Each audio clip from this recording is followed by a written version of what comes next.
What's up, guys? Mason the Brock Henderson here, and this is Crisis on Earth X Part 3 and 4, the final two parts of this 4-episode crossover for DC's all of the Arrowverse shows, and it was good. It was really good. I thoroughly enjoyed it. I had a lot of fun. There were a lot of good moments, a lot of memorable moments. It did a very good job. There were some problems, though, and I only want to address this because these are problems with the Arrowverse on the whole. When you look at all these four shows, it's a problem with these four shows in general. So let's get right into it. First off, in part 3, we start off where we left off in part 2. Most of our heroes on Earth X trapped in some sort of camp, and then everybody else trapped inside of Star Labs except for Felicity and Iris. They send out a message to the Legends, or the rest of the Legends, telling them to come help. Meanwhile, on Earth X, it looks like everybody's going to be killed, shot, dumped into some sort of trench. But for some reason, this one random guy gets brought out with them. I don't know. Like, if they had brought out several people, and our heroes were among them, and then that's when they were saved, it would be like, okay, so yeah, they saved all those people. But when you do it like this, it takes me out of the show. Because, I don't know, it makes me realize, oh yeah, this is all just a show. And I like to be immersed into something. And so whenever I'm not fully immersed, whenever I'm like, hey, why'd they take out that one random guy just because he had some lines? Let me guess, he's going to be an important character now, right? Because he just randomly got taken. Sure enough, he turns out to be the Leonard Snart on this Earth. He turns out to be his boyfriend, lover, husband, I don't know. But yeah, so just this random guy turns out to not be random. Oh, what a shock. Why couldn't you make it seem a bit more random? Why did you have to make it so obvious that this guy is going to be important somehow? It feels weird. And obviously, it is a show, so they are going to have moments like this where it's just, oh, what a coincidence. But this feels just way too coincidental. So, just a little bit of a problem there. But yes, Leonard Snart from Earth X shows up to save everybody. And I did see him in the preview, so I was wondering when he was going to pop up. He pops up to save this guy. Apparently he's got... I don't really know his abilities. He's called Ray. Probably somebody that the comic book people will know. But he had similar powers to Firestorm, so I don't really know what his deal was. But ultimately, Leonard Snart shows up and stops the execution and then releases Ray, and he releases his powers. And just from the moment that I saw those two talking to each other, I'm just like, let me guess. They're gay, right? And the only reason I thought that is because it seemed like that's what they were setting up. It seemed like from the very beginning, the way they looked at each other, that's exactly what they were going for. And that took up about half of the dialogue they had with each other. It was just, hey guys, they're gay. They're gay.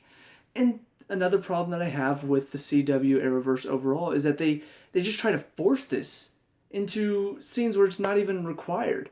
They're talking about trying to convince General Wynn, which I'll talk about that in a second. That was hysterical. But they're talking about trying to, help these people because Ray came from Earth 1 apparently, and it's just like, oh, well, why don't we try to convince the General to help them? And then just randomly out of nowhere, it's like, I would do anything for the people I love. Like you.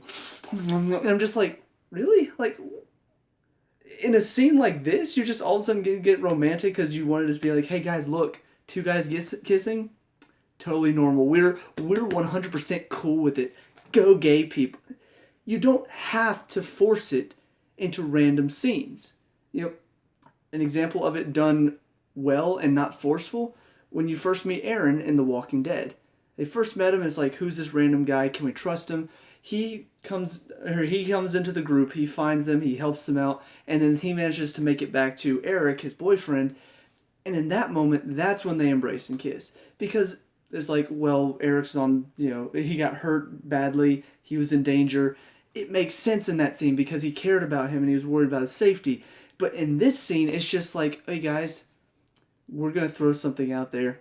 He's gay and it's awesome. And we just want to say we support that. And so we're going to make sure we throw it up there a lot. We're going to make it center focus. In a scene where it doesn't even really have any meaning, we're just going to throw it in there. So it's just, I don't know, it was weird that they decided to make it so, like, once again, in your face. It was pretty much like Maggie when she was introduced on Supergirl. It was just so, like, random dialogue all of a sudden turned into, hey, we support homosexual people. It's like, okay, great. Can we get back to the superhero show, please? So yeah, but we do see, like I said, General Wynn on this Earth. This was really one of my favorite parts of this whole crossover. Was seeing Wynn be this like badass, like angry general. It was funny. Because normally, Wynn on Supergirl, he's all like, he's the goofy guy. He's the Cisco for Supergirl, making all these references and, a bunch of dorky, geeky stuff like, yeah, I'm cool, but not really because I'm awkward. That's Wynn on Supergirl. Wynn here, he was like so serious. And he's just like, no, we are going to blow the hell out of that thing. And just like, it was so weird seeing Jeremy Jordan play this very serious character. It was hysterical to me. I loved it. So yeah, that was one of my favorite parts over these 4 episodes, just seeing Wynn be such a completely different character. Because Wynn's already one of the characters that I actually do enjoy on Supergirl. Yes, he's become kind of like I said, a Cisco in that show. It's almost like they ripped Cisco and it's like, hey, we'll just put a new actor in there and boom, now we've got our own Cisco. But he still is pretty funny most of the time.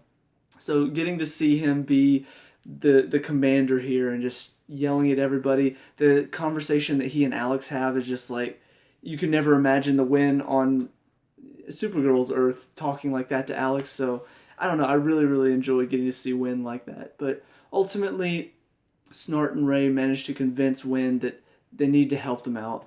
So they set up this plan. They go to open up the portal that apparently the Nazis have to get back to their Earth, while Wynn wants to blow it up. And so ultimately, he sends. They actually have their own red tornado, which is pretty cool. Nice little callback to. I want to say it was season 1 or 2. I want to say it was season 1 of Supergirl. We saw a red tornado on there, so it was a nice little callback to back before Supergirl crossed over with them the first time. But he sends Red Tornado to go blow it up. So the Flash and Ray, they're trying to keep it from blowing up the portal. Meanwhile, everybody else inside is trying to open the portal for them to get back. There's a scene where Oliver, since he looks like the Fuhrer here on Earth X, he pretends to be him to get inside. But then Quentin Lance on Earth X is apparently one of the Fuhrer's like right-hand man or commander or something like that. And so he's the one in charge of most of these soldiers. And so, of course, he instantly sees through his guys. And so brings in Earth X's Felicity and says, kill her because she broke the rules. And I know you like your executions. And, of course, Oliver can't find the heart to do it because they're doing this whole Oliver Felicity thing. So ultimately, he turns the gun on him, but he's like, you didn't think I would give you a loaded gun before I even checked who you were. And then they fight. And so managed to fight them all off, but the control panel gets damaged, which means they now have to do it manually at the site. So ultimately this leads to a battle between a bunch of Nazi soldiers and then all of our heroes. And this is where things get interesting, to say the least. So you see Sarah and Alex are working together because, I don't know, they wanted them to work together a lot because they're trying to, I don't know why they're together all the time. But yeah, they're fighting together. Oliver's taking out all the people on his own pretty much. And then Snart is kind of working with him as well. But then Firestorm is doing his own thing. But then we get to this point where Jax is talking about, we got to get to that control panel and set it up. And then we got to pull that lever over there to make it go. And Martin says, hey, you go work on the control panel and then I'll go pull the lever. He's like, you want to split up? And this is where I started to feel like, no, this isn't going how I think it's going to go. Is it? Like, please tell me we're not... Because, most of what this crossover has been about for Jax and Martin has been this whole, like, are they going to split up? Are they going to stay together as Firestorm? They have now the ability to split them up because of the chemical that was made or whatever. So we know that's an option, but I'm just like, they can't kill off one of them, right? Like, they're not going to do that, right? Well, earlier in the episode, there's a moment where they're in the bunker, where his army is staying, and Martin comes up to Jax, and they manage to sort of make up, after all the arguing that's been going on between them. And so when this scene hits, my mind just flashes back to that instance. I'm just like, that was a death flag. That was 100% totally a death flag, and I did not see it coming until this instant right now. So sure enough, Jax is over there setting up the control panel. Their guys come around with like this, gun on the back of a truck and shooting up everything. Jax manages to set up the control panel, but everybody's under fire. Everybody is pinned down, and so Martin's like, "Screw it!" Starts running across and then gets shot in the back. So that's how episode 3 ends for them, but then we pick it right back up and he's down. Jax is like, he's down, we gotta get to him. Well, he's just like, I'm still gonna do this. He starts crawling with a gunshot in his back, just across the floor. And then ultimately the soldiers see him about to get to the lever that's going to turn on the machine. And so one of them shoots him again, and with his like last strength, he pulls down the handle to open the portal. But at this point, it's just like you can tell he's way too gone. Like, there's no possible way to come back from this. Well, of course, they bring up Gideon. I'm like, okay, well, maybe they'll be able to get him back to Gideon in time. Maybe it's just like this emotional moment where he realizes, okay, I can't do this anymore. I'm too old for this. But no, they actually, to their credit, they go all the way. I was 100% surprised that they actually decided to do it. But yeah, they decided to say, you know what? We're not going to wimp out here. We're not going to just not take the chance. We're not going to not risk it. We're not going to do this whole like, oh, somebody's going to die. Haha, I gotcha. Just kidding. Of course not. No, they actually handle it very well. So Jax becomes Firestorm with Martin. And of course that means they all can get back and they all manage to get onto the Wave Rider.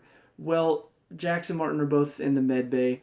And Caitlyn's talking to Jax and just like, look, Gideon's done all she can, but it doesn't look like he's going to make it. And Jax is dealing with his own problems as well. He's coughing up blood. And it's revealed in the hallway, Caitlyn's talking to Ray, and pretty much says, his body is acting as life support for Martin right now. If they hadn't become Firestorm, there's no way Martin would still be alive after this. And so pretty much they're telling us, Martin's dying, which means Jax is dying as well because of their connection. And I'm just like, seriously, we're gonna do this? And sure enough, there's this scene, and one of the best things about this crossover, because they actually handle it with not only the proper emotion, but they take the proper amount of time to deal with this. So Jax is, of course, Martin wakes up and he's talking to Jax, and Jax comes over to him and he's just like, the antidote to separate us is right there. Gideon was able to synthesize it, and Jax, of course, is just like, no, you're like my father. We can't do this. We just had this conversation about how close they were, how he saw him as a son, and all this stuff, and so you can feel the emotion there, and it's an emotional scene. Like, it is truly, and not just this part, all of it. It was handled so well, because Jax gives Martin the potion, he drinks it, and then he dies. And of course, Jax is torn up. Sarah comes in. She sees Jax, and he tells her what happened. She gives him a kiss on the head, and just like, you can see she's torn up about it. And then we go through. We see everybody, Iris comes in to Barry and in one of the offices. She's like crying, shaking her head no, and they hug. And then we see Cisco and Caitlyn. They're standing in front of the Wave Rider, and they're sad. And then the pans back, and there's Martin's glasses. There's a scene, Ray is sitting there with a picture of him and Martin back in like Western times wearing their cowboy hats. They truly handled it well, and then ultimately they have a funeral for him, and it's just another really emotional scene where Jax gets up to speak because, his wife Clarissa, Martin's wife Clarissa, asked him to stand up and speak, and there's just an emotional moment where he's just like, I'm sorry I couldn't save him, and she's just like, it's okay, you were family too, and it was really sad. I mean, I broke down a couple times during all of this because they handled it very well, and honestly, it was sad to see Martin go. Like whenever he's talking to Jax, he's like, thank you for giving me the adventure of a lifetime. I'm like, this is freaking sad. It tugged at the heartstrings. It really, really got me. So, yeah, I guess, obviously there's still ways to have Martin show up in other avenues, having his ancestors show up like they've done before. I don't know how involved he's going to be, but I was really shocked to see that there's been this talk that that they're trying to split up Firestorm so he can go home and be a grandfather. And so that's what makes this even more heartbreaking. It's like I was expecting him to possibly leave the team at some point, but to see him die is just like he didn't even get to leave the team to do what he wanted. He died. That's why he had to leave the team, and that just made it even more heartbreaking to know that he was now he can't be a grandfather to Lily's baby. It's really really sad. So yeah, that was obviously the most memorable part of this crossover. Um, but I'm really glad that they did take the time and really did let the emotion play out. They didn't just cram a bunch of stuff onto it. Honestly they paced most of it pretty well. I will say the end got a little bit rushed in the fighting, but I mean everything else was paced really well. They spent just enough time on Earth X trying to get over. They spent just enough time on Martin's death. They spent just enough time on the fight, the build up to the fight as well. And they spent enough time at the end, dealing with the loss of Martin, everybody going back to their respective places, and then ultimately Barry and Iris and Oliver and Felicity's wedding, which I'll talk about that in just a second. But so we do get to the fight, which is all of our heroes going up against a bunch of Nazis, and then Earth X Oliver, Earth X Kara, and then Eobard Thawne. And so we got all of them doing their own little thing. We've even got a couple other things going on. The Wave Rider is taking on the other Wave Rider, the Earth X Wave Rider, because they've got their own, and they're shooting everybody. So we've got Cisco, Harry, and Iris and Felicity all on that Wave Rider trying to take down the Earth X Wave Rider. Kara pops up because Evil Kara's on that one, and so they start fighting and stuff. And then we see Caitlyn doing some Frozone powers, just like sliding up the ice stuff, which was really cool looking. She's got Zari and Amaya, and so they hop on, take out a bunch of people. They manage to turn off the shields, and then Cisco heads over, vibes them back across, so that way they can blow up the fake Wave Rider. And then we've got, just a bunch of little things going on. You've got obviously Barry and Eobard are fighting. You've got Oliver fighting Oliver. You've got Kara fighting Kara. So those are kind of the three main battles that are focused on near the end. Ultimately, Barry manages to one-up Eobard, and he's got his hand vibrating. It's just like, do it, do it. And of course Barry doesn't do it because that's not who he is. And so he's just like, get out of here. He's like, I wonder which face I'll be wearing next week for me, Flash. So he's still alive. There's still no explanation for how he managed to survive. Like, I get that they kind of threw in a joke. It's like, time travel is too complicated for you. But I still want to know. Even if it doesn't make a lot of sense, I still want to know what is their explanation. Is this time remnant? Is this something else entirely? Did Black Flash not actually remove him from the time? What happened? How did he manage to get over to Earth X? I hate the fact that they didn't explain that. But ultimately, he's still around, so that means he's going to be a threat somehow. Will he be involved with the Thinker, or will he maybe not like the Thinker? I don't know. We saw in that one flashback that he did know who the Thinker was, and he seemed to respect him. So I'll be curious to see how he's going to tie in with that. But ultimately, Evil Kara is about to explode because of all the radiation she was exposed to. So Kara has to fly her up to the atmosphere and get her out of the atmosphere. Just little tidbit, we had that one moment in season 2? No, that was season 1 of Supergirl, where she flew up into the atmosphere and then she couldn't breathe up there. And I'm just like, she can. We've seen Superman do it. And so it was just kind of interesting to see that she flew her out of the atmosphere in this one, even though she's not supposed to be able to breathe, whatever. So yeah, the explosion rocks her back to Earth, but then Steel catches her at the bottom, so she's okay, of course. But whenever that happens, Evil Oliver sees that, and he's just like, oh no! And so then Oliver shoots him and kills him, so the day is saved. Ray goes back to his Earth, but Leonard Snart stays. And there was a funny little scene where Mick sees him and he's just like, the ghosts are back. So it will be interesting to see these two talking some more. But one of the problems I have with this is that it's not Leonard Snart. And what I mean by that is, the Leonard Snart that we knew and loved, he was a villain. Yes, he was a villain with a heart of gold. He was still technically a good guy deep down. But he was a villain. He and Rory, they were partners in crime. Even though ultimately he wanted to do the right thing, he still had that side of him that's just like he's in it for himself, though. You know, at the end he did sacrifice himself for the team, but I remember him as this kind of dastardly person. Even when he was doing good stuff, he still seemed like a villain. This Leonard is just he's a good guy. You know, he's a good guy. Whenever he's talking to Mick, Mick's burning some Nazi, which, by the way, this is a kind of weird line in context because he's burning a Nazi. He's like, you just can't go burning people indiscriminately. He's like, oh, I don't know what you're talking about. Don't you know law and due process? He's like, no. Kind of a weird line considering you're probably killing people and there are several other people out there killing Nazis as well. They're Nazis. You kill them.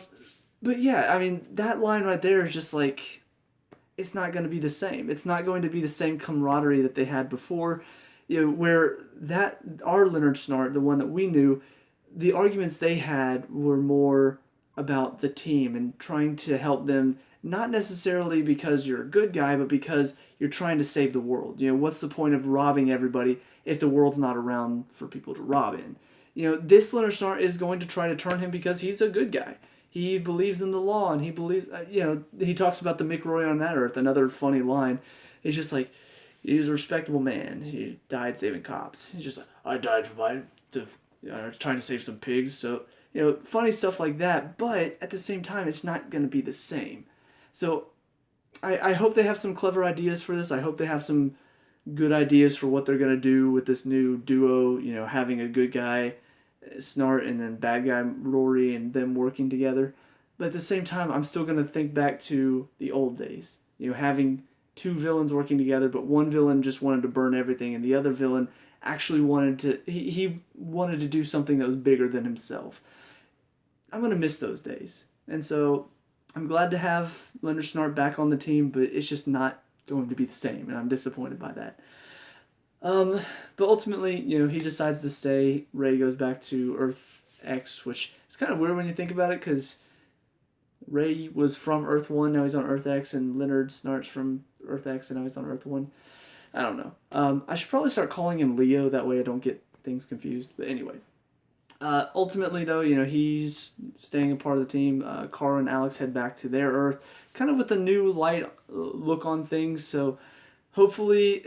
I don't know if this is going to make things better on Supergirl or not. I still feel like they're going to focus a lot on this whole, Mon-El is now married and the whole Kara and him love triangle, and love triangles are stupid in general, so I'm not looking forward to that, but I don't know. Maybe this will cause things to look up a little bit more, and Kara will see the importance of being a superhero instead of focusing on who's she going to date next. And Alex, she decides that she's 100% over Maggie, so maybe she can go back to just being a badass DEO agent instead of crying over every single woman that she's with. Because that's one big change that they've done to her character that I think has just weakened her so much. But then we do have the final scene that we need to talk about, because, yeah, frankly, I think it's kind of a douche move. You've got Barry and Iris, they decide after all of this, you know what, let's just get this done, let's just get married right here. Let's just get some ordained minister, because we don't need a big wedding. We already had our big wedding. We were pretty much almost done with it, but then it got interrupted. So let's just finish it off here, and then let's start a honeymoon. So they go get John, and I'm just like, okay, funny scene. Barry grabs him, and he doesn't like being run really fast with Barry. We've seen this before. So he's just like, oh, good thing I didn't vomit, right? And then I cut off, and all of a sudden here, just like funny stuff. And so they go through their little vows. I'm just like, okay, this is nice.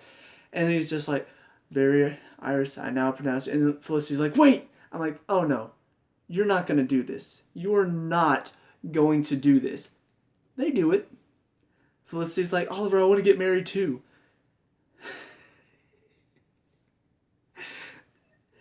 Regardless of the fact of how I feel about Oliver and Felicity together, I've talked about it enough. I think they're a terrible match. They've been a terrible match since they've started dating. Back all the way in, season 3? I never thought they were good together.